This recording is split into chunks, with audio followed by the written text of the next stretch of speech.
Welcome to the JJ Think Tank. Hello and welcome back to another video on the JJ Think Tank. In this one, I want to review another book by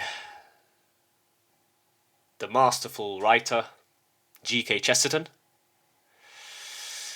This time I want to review The Everlasting Man. And I remember this book review was better. This article that I wrote here on Medium, where I reviewed the book and then provided my own thoughts, was a better one. And I like to share what I wrote here with you. Perhaps as I unpack things, a few extra thoughts will pop into my mind. And we'll see what happens. So I really like this icon of Jesus. My favourite icon, I think. I think it's a Byzantine icon, I think, or a Greek one. I like how it depicts one eye being a bit different from the other. So here, Christ's, well, for us, his right eye when we look at him, but his left eye is it's a bit darker, isn't it? It's not as white as the other one here. So, and I like the depiction of Christ's face on this icon. I guess it expresses his stern character, more so maybe. I guess this is my interpretation, my view. Maybe I'm wrong. But anyway, moving on. So let's start with the book. And I began my article with this quote by Chesterton, and it sums up the matter perfectly. Because I think our world has gone a bit astray, hasn't it? Let's be honest. I mean, the world has become a bit mad, a bit chaotic. There's not much order. In the past, there was, I'm sure, obviously it's difficult to judge how it was in the past because we're speculating. We don't really know how people lived in the past, whether they felt a greater sense of order and freedom, or did they feel that they were enslaved and living under a chaotic, despotic system. It's hard to tell, but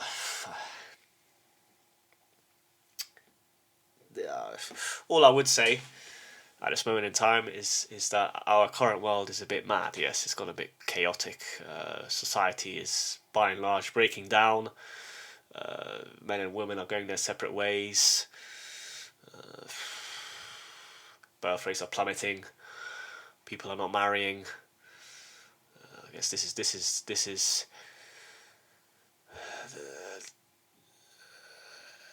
the sexual angle. Yes, this is from the angle of male-female relations.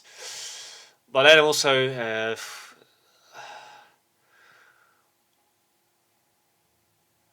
depends what information you consume, I guess. But it does seem that inequality is rising. People are struggling in general. A lot of people are struggling. A lot of wars around the world. Societal tensions. So I could go on and on. Yes. And GK Chesterton would say this: when the world goes wrong, it proves rather that the church is right. The church is justified not because her children do not sin, but because they do. So this is a key presupposition that we need to accept if we are to uphold the Christian worldview, if we deem ourselves as Christians, and it's this, that there is such a thing as original sin, where humans are sinful by nature. Yes, if more people around the world recognize this, if they accepted this as a key assumption, as a key presupposition, then the world would be better. It would be a better place. But definitely over the last 100 years, even longer, the Christian faith has, Christian faith and Christianity as a force, the church as a force, is not as strong as before. And so I would argue that there's a moral and ethical decay, which is why society is so messed up at the moment, really. This is why the church is justified, not because her children do not sin, but because they do. I think we're better off noticing from the off that human nature is flawed, that we are in general consumed by the dark, than to ignore this and think and adopt another worldview, like an empirical worldview, or rationalist worldview, or scientific worldview, that man can be perfected, etc. Obviously, science has a place in society. I'm not anti-science. I think science also has a positive impact on society, but I think this doesn't mean that we should reject the Christian worldview. The Christian worldview offers a lot of wisdom and can set us on the correct path as a society. Also, it will help ourselves. Yes, it will help the individual. So, I guess it's a simple thing to say, but I like Chesterton because he was a great Christian apologist. He wrote in a new style of writing. He covered topics that were arguments and ideas and thoughts that were covered by other thinkers in the past, but he just had his own unique take on things, and this is why he was such a great philosopher and apologist, Christian apologist. So, I think this was the first book that I read by GK Chesterton, and it was difficult. The style of writing was initially difficult to get accustomed to, because I guess times Chesterton has a unique sense of humor, or yes, he uses sarcasm, irony. He thinks in terms of paradoxes a lot, and I had to read some sections a few times to understand what he was trying to say, because also these sections were quite long. The sentences were long, so it was hard to follow the logical thought process. Yes, and yes. So moving on.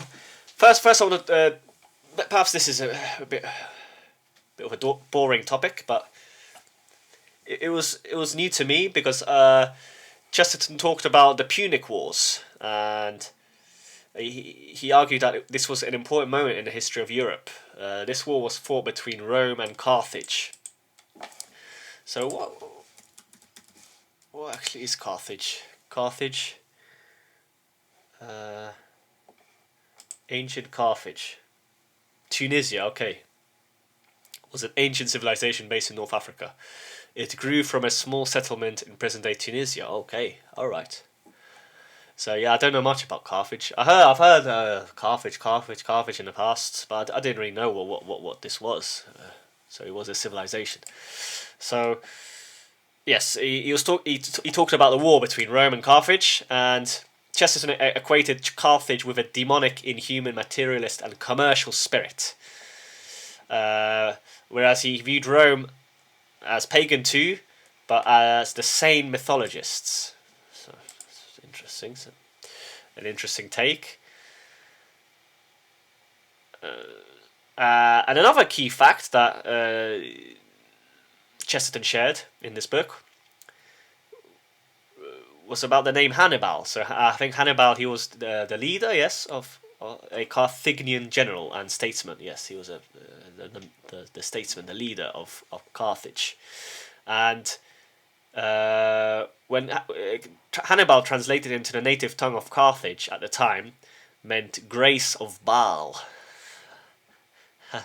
So Baal, I've heard of Baal in the past, and Baal is like a demonic god, isn't he? An idol who demands child sacrifice, and this indeed took place in Carthage. Yes, so.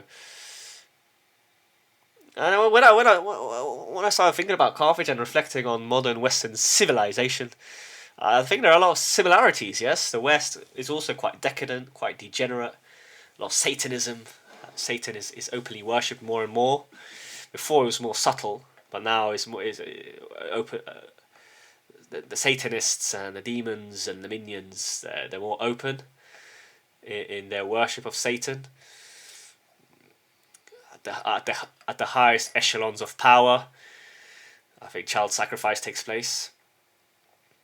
But even in the culture itself, in the normal day-to-day culture, we can see a lot of abortion, low birth rates. So there's definitely a culture of death in the West. So I think there are some similarities here, yes, between Carthage and Western civilization in its current form. So this was, I guess, a historical anecdote, a historical point that Chesterton made that was completely new to me because I never studied this era in history. I didn't even know that a war took place between Rome and Carthage, to be honest. I didn't even know that there was a war. And I didn't really know what Carthage was, to be honest. So this was, interesting for me. But yes, what was more relevant to me and what I found in other books was Chesterton's analysis of the Asian mind. So Chesterton claims that the Asian mind can be represented by a round zero or a circle. And this is the major thesis of a book by Richard Nisbet.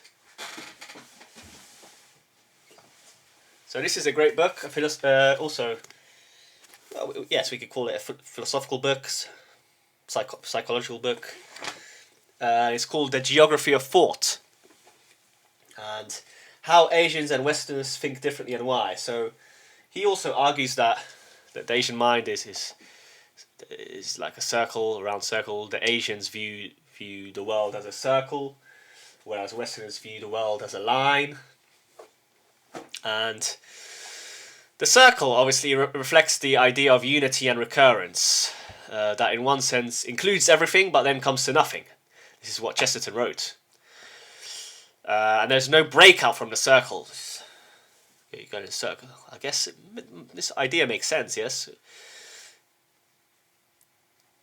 When we think of a circle, there are expressions. You're going around in a circle. You're not making progress, yes? That's an idiom in English or a phrase. So I can see some link here. For Chesterton, on the other hand, the cross, in fact as well as figure, does stand for the idea of breaking out of this circle that is both everything and nothing.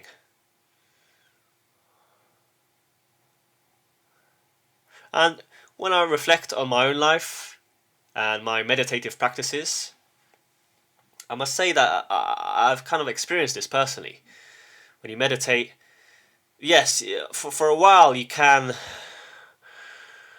improve your life, your mental health, etc.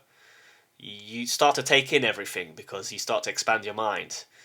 Because meditation, the practice of meditation, it comes from Asia, doesn't it, really? And this idea of unity in Asia is quite strong. And I view this positively. I view this Asian worldview in a positive way. It's like, idea of unity, that on some level we are connected, yes. But then at the same time, I agree with Chesterton that this circle is both everything and nothing. We have to kind of break out from this unity, from this circle. And this is what the cross represents. The Christian cross, it represents breaking out of this circle. So this was an interesting analysis and perspective that Chesterton shared. Definitely. And then the last point that I reflected on in this article, and what was relevant to me, was was Chesterton's interpretation of the evolutionary materialist worldview. So now, definitely, evolution is taken as a given. More and more people accept evolution as being true. Everyone believes that we are derived from the apes. I don't know. I guess I've still got conflict in my mind about this issue. When I look at a chimpanzee, I think, nah, come on. A human came from a chimpanzee? This is nonsense. I think that there's too much of a gap there. I don't think this is true. But then when I think of Neanderthals, I guess possibly there is some link between humans and Neanderthals. I don't know. Apparently there is scientific evidence that many of us, I don't know if every human on this planet, but a lot of humans, they have 2% of Neanderthalian DNA, 2 to 3%. Apparently, this is what I read online. And when you look at the Neanderthalian culture, in these caves of theirs, you can find these beautiful paintings, yes, in France and in other places. So I guess I still haven't solved this issue. I haven't come to a position, a firm position. So, but I want to share what Chesterton said about this. So,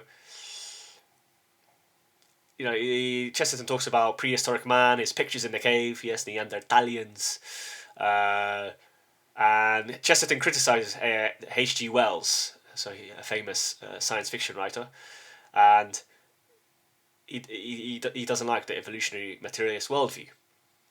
And I like this thought by Chesterton concerning the very word evolution. And the word suggests the notion of something smooth and slow, a long process, which is then used to help finally explain the origins of the world without the aid of a creator. So it allows us to oppose the idea of a swift and sudden action by God when he created the world from nothing. But Chesterton argues that this is an illogicality and illusion, because an event is not any more intrinsically intelligible or unintelligible because of the pace at which it moves.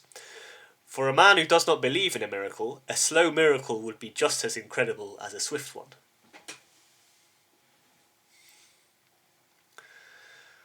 So, yes, this argument makes sense. I don't know if it is a very strong one, but say if evolution is true, it still doesn't totally negate the idea of God possibly existing. It's still a slow miracle. Because when we reflect on gorillas, chimpanzees, when we look at them, and then when we look at ourselves, there's a massive difference. Look what humans are able to do compared to gorillas. Look at the art that humans are able to produce. The beautiful music, the beautiful paintings, the beautiful literature. It's still a miracle nonetheless, I think. And then Chesterton talks about the pictures, yes, the pictures themselves, the paintings, Neanderthalian paintings. Let's have a look at these paintings again. Here they are. I like these paintings of the animals. I mean, this is abstract. I mean, this is like humans draw paintings like this. Let's be honest. So I think if we saw someone, if we saw a person painting this now, we wouldn't think of him as a Neanderthalian, would we? I think, personally. But let me share what Chesterton wrote. So, concerning prehistoric man, the fact that he could draw pictures on his walls in the caves of animals shows that he has a higher faculty and was not merely a brute or an animal back then, for animals cannot draw or paint. So, yeah, okay. So, So Chesterton concedes that prehistoric man was not a brute. Yes, there wasn't a monkey who started drawing a picture that was then completed by a man. And Pithecanthropus did not draw a reindeer badly, and Homo sapiens draw it well, as the evolutions would have to suppose. Only in man do we see this creative impulse.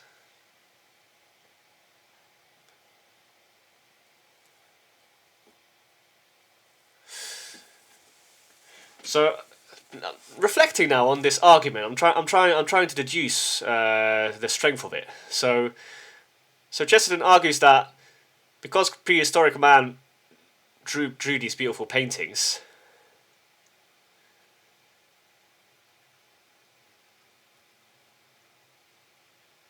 he perhaps concedes, yes, that humans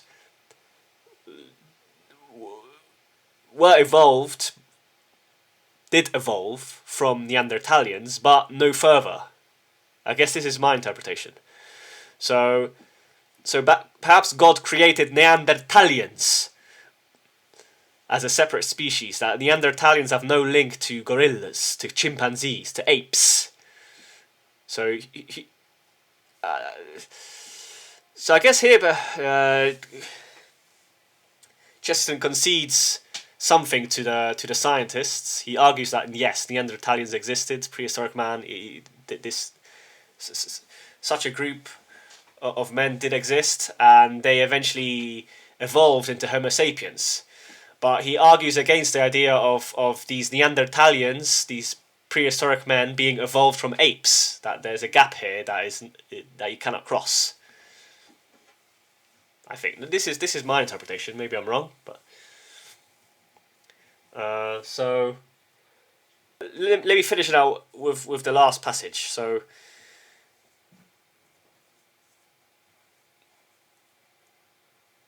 yes, the evolutionist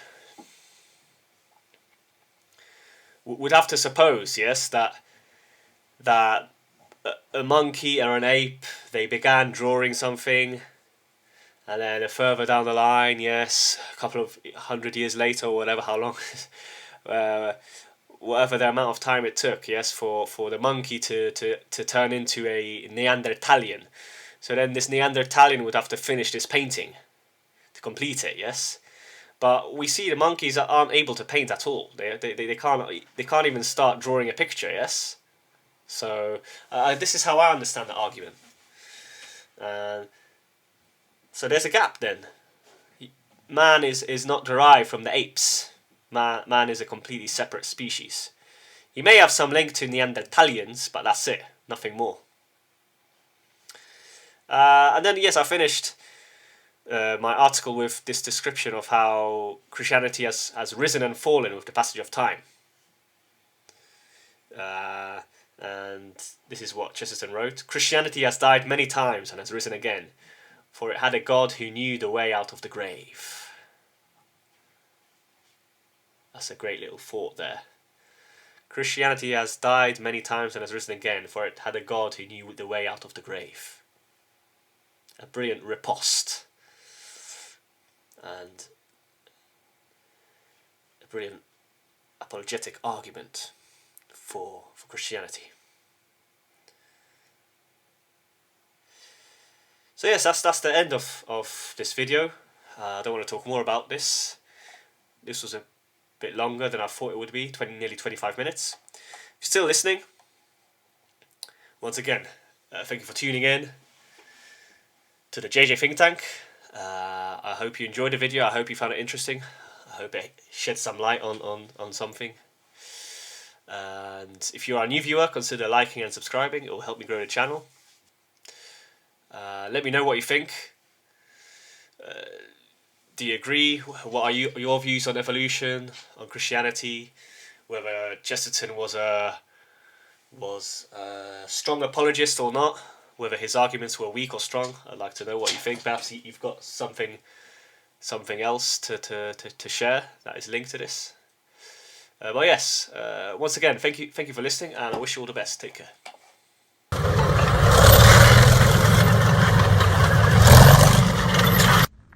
One.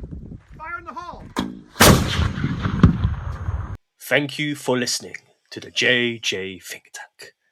Please like and subscribe if you enjoyed the video.